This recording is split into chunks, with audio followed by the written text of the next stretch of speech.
গায়ে রং ফর্সা করা ক্রিম বিক্রি করেন বলে সামাজিক যোগাযোগ মাধ্যমে ক্রিম আপা বা কিরিম আপা নামে পরিচিতি পেয়েছেন এক নারী। শারমিন শিলা নামে এই নারীর বানানো ভিডিওগুলোতে প্রায় দেখা যেত উদ্ভট সব কর্মকাণ্ড। সবাই খালি ভিডিও করতে আইতে চায়। কখনো কেমিক্যাল দিয়ে মেয়ের চুল রং করে দিচ্ছেন, কখনো মাথার চুল ন্যাড়া করে দিচ্ছেন, যন্ত্র দিয়ে কান ফুটো করে দিচ্ছেন, কানে ভারী দুল পরিয়ে কড়া মেকআপ করা, বাজে গালি দেওয়া, মেয়ের মুখের সামনে থেকে খাবার কেড়ে নেওয়া, মেয়ের মুখে কুলি ফেলা, ধমক দেওয়া, ঘুমন্ত মেয়েকে ঠেসে খাওয়ানো, চর মারা সহ ক্যামেরার সামনে নানা কর্মকাণ্ড করে থাকেন শারমিন শিলা ওরফে ক্রিম আপা। আমার বাচ্চা, আমার সন্তান, ওরা সবাই সুখে আছে। শারমিন শিলা ভিউ পেতে বা অনলাইনে টাকা আয়ের জন্য নিজের সন্তানকে ক্যামেরার সামনে নির্যাতন করছেন বলে অভিযোগ উঠেছে। গত ৬ এপ্রিল একা ১০০ নামে শিশুদের সুরক্ষায় সামাজিক আন্দোলনের পক্ষে একদল তরুণ ঢাকা জেলা প্রশাসকের কার্যালয়ে ক্রিম আপার বিরুদ্ধে স্মারকলিপি জমা দেন। স্মারকলিপির অনুলিপি মহিলা ও শিশু বিষয়ক মন্ত্রণালয়ের উপদেষ্টা এবং সমাজসেবা অধিদপ্তরের মহাপরিচালকের বরাবর দেওয়া হয়েছে।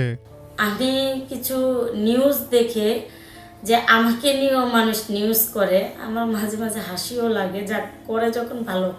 স্মারকলিপিতে অভিযোগ এনে উল্লেখ করা হয়, সাভারের বাইপাইল এলাকায় ক্রিম আপা বিউটি পার্লার নামে শারমিন শিলার একটি পার্লার রয়েছে।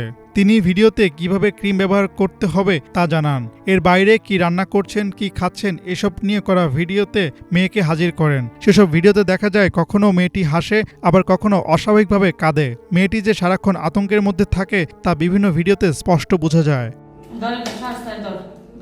জানা যায়, জেলা প্রশাসকের পক্ষে অতিরিক্ত জেলা ম্যাজিস্ট্রেট মোহাম্মদ আব্দুর রফিউল আলম ক্রিম আপার বিরুদ্ধে দেয়া স্মারকলিপি গ্রহণ করেছেন।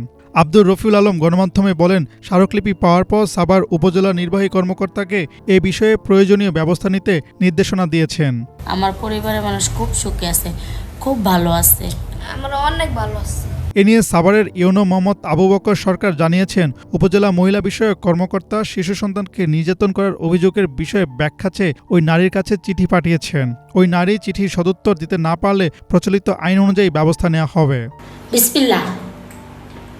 আমার আম্মু খাইব রে, আমার মাই খাইব। এদিকে শারমিন শিলার দাবি, কেউ কেউ হিংসায় ষড়যন্ত্র করে এ ধরনের অভিযোগ দিয়েছে। তিনি তার ১২ বছর বয়সী ছেলে এবং ১.৫ বছর বয়সী মেয়েকে অনেক ভালোবাসেন। তাদের নির্যাতন করার প্রশ্নই আসে না। তিনি এরপর এ ধরনের আর কোনো ভিডিও তৈরি করবেন না বলেও সামাজিক যোগাযোগ মাধ্যমে জানিয়েছেন। আমাদের কি মেরে ফেলানোর পুরা ধুমে চক্রান্ত চলতেছে।